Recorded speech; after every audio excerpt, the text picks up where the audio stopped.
சந்தியா ராகம் நவம்பர் 12 இன்னைக்கான எபிசோட் ப்ரோமோல என்ன நடக்குதுன்னா, மாயா நடந்தது எல்லாத்தையுமே ஜானகி கிட்ட சொல்ல, ஏன் மாயா இதை முன்னாடியே சொல்லலன்னு ஜானகி கேட்குறாங்க.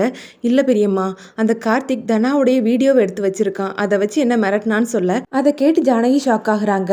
தனாவுடைய வாழ்க்கையை காப்பாத்துறதுக்காக நீங்க 2 பேரும் எவ்வளோ பெரிய தியாகம் பண்ணியிருக்கீங்க, இதை புரிஞ்சுக்காம நானே உன்னை அடிச்சிட்டேனே மாயான்னு வருத்தப்பட்டு அழுறாங்க. பிள்ளைங்க தப்பு பண்ணா அம்மா அடிக்க தான் செய்வாங்க, இதுல எனக்கு எந்த வருத்தமும் இல்லம்மான்னு மாயா சொல்ல, ஜானகி மாயாவை பார்த்து கண் கலங்குறாங்க. சரி வா மாயா, நம்ம இப்பவே போய் எல்லார்கிட்டையும் உண்மையை சொல்லுவோம், எதுக்காக நீயும் கதிரும் தண்டனை அனுபவிக்கணும்னு கேட்க, மாயா ஜானகியுடைய கையை எடுத்து அவங்க தலையில அடிச்சு சத்தியம் பண்றாங்க. என் மேல சத்தியமா நீங்க இந்த உண்மையை யார்கிட்டையும் சொல்லக்கூடாது பெரியம்மான்னு சொல்லிடுறாங்க.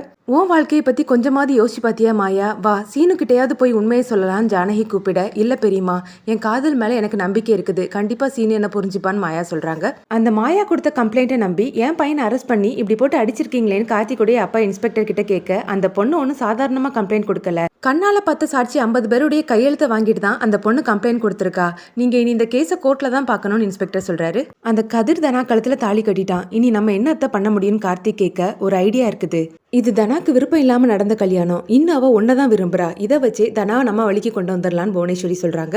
மாயா சீனுவை பார்த்து உன்கிட்ட பேசணும் சீனுன்னு சொல்ல, முடியாது மாயா, இந்த குடும்பத்துக்கு எவ்வளவு பெரிய அவமானத்தை தேடி கொடுத்துருக்க, இனிமேல் என் கண்ணிலே முழிக்காதுன்னு சொல்லிட்டு சீனு கோவப்பட்டுட்டு போறாரு. மணிக்கு ஆபரேஷன் முடிச்சுட்டு வந்த டாக்டர், ஆபரேஷன் சக்சஸ் தான், ப்ளீடிங்கை ஸ்டாப் பண்ணிட்டோம், ஆனா அவர் இன்னும் கான்சியஸ்க்கு வரல, எதுவா இருந்தாலும் 24 மணி நேரத்துக்கு அப்புறம் தான் என்னால சொல்ல முடியும்னு சொல்லிட்டு போறாரு. உன் அப்பாக்கு மட்டும் ஏதாவது ஆச்சுதுன்னா நான் உயிரோடவே இருக்க மாட்டேன் சீனுன்னு பத்மா அழுறாங்க. அதெல்லாம் அப்பாக்கு எதுவும் ஆகாதுமான்னு சீனு சமாதானப்படுத்துறாரு. ரகுராம் வீட்டுக்கு குடுகுடுப்புக்காரர் வந்து குறி சொல்றாரு, இந்த வீட்டுக்கு கெட்ட காலம் பிறக்குது, இப்ப நீங்க அனுபவிக்கிற கஷ்டத்தை விட பல மடங்கு கஷ்டத்தை அனுபவிக்க போறீங்க, இந்த வீட்டுல இருக்கக்கூடிய 2 மகாலட்சுமியுடைய வாழ்க்கையில புயல் அடிக்க போகுதுன்னு சொல்ல, அதை கேட்டு ஜானகி ஷாக் ஆகுறாங்க. இதோட ப்ரோமோ முடியுது.